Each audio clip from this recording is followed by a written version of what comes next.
Here. Howard Donovan. Yes, here. Marie Alvarez. Here. Ken Bruno. Yes. Angela Burns. Here. Donnie Wang. Here. Paul Kemp. Dr. Marazzo. John Hess. Yeah.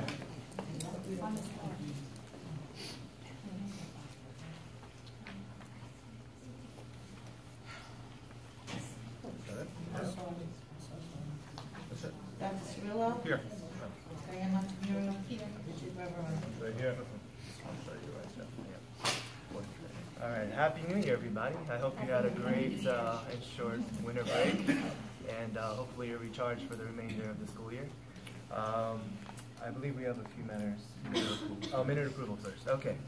Can we have a motion to approve the minutes? I make a motion to accept the minutes. Second? I'll second.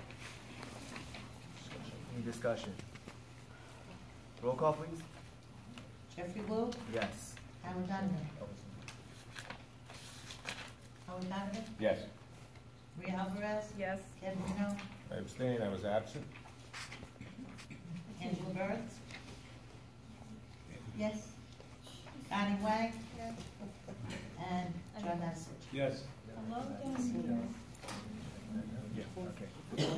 In compliance with the Open Public Meetings Act, I hereby state that adequate notice of this regular meeting has been provided by the public by a written notice dated May 10th, 2015. The meeting notice has been posted on bulletin boards located inside school buildings and at the Board of Education building, communicated to at least one of the board's designated newspapers, and filed with the Borough Clerk of Palisades Park. I do not have a report at this time. Dr. Cirillo, do you have a... Before I turn it over to Mr. Wilcox with our audit findings and Mr. Bott and Mr. Lisa for our park presentation, I have three quick things. Number one, a very special thank you to Sal Nasser on his donation to Lindbergh Elementary School. Also, at the high school last week, we had instant decision days. I will be very happy to report that over 83% of the students who applied to any one of the 7 different colleges were accepted, so that's phenomenal. And last but not least, many of you may or may not have heard of what took place in many North Jersey school districts yesterday.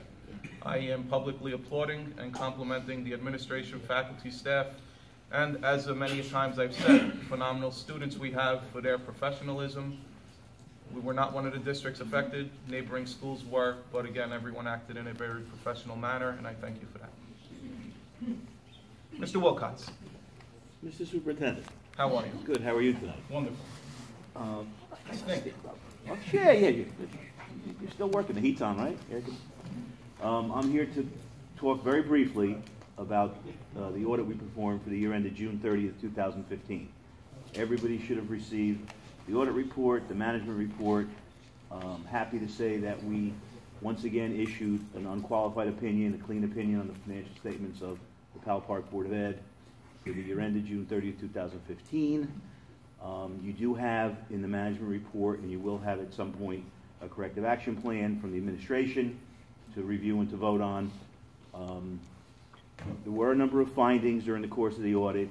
I'm happy to report that only one was a repeat from last year, which is a good thing, meaning that the things that were found in the June 30, 14 audit were all rectified and resolved, other than one. The one had to do with the food service fund. The state was in at some point last year as well. They found some things. Obviously, the administration is working on those, and I am fully confident that those things will be corrected for this next fiscal year. Other than that, if anybody had any questions, I'd be happy to try to answer. So we did better. Yeah. That's what I want. It's pretty good. Better is good. As in years past, any findings, we will submit a corrective action plan next month for a board resolution, and then have to submit it to the county, so that board members will see next month. I'll get a list of Yes, absolutely. Yep. Thank you. Thank you, Steve. Get to your Park presentation. Your park presentation. Mr. Bott, are you prepared? Thanks. Take care. Appreciate it. I know Ms. Bongard was on our agenda. She unfortunately could not be with us tonight. Her husband is ill. She is taking care of her husband. But I thank Mr. Lisa in his last few days with us for being here. So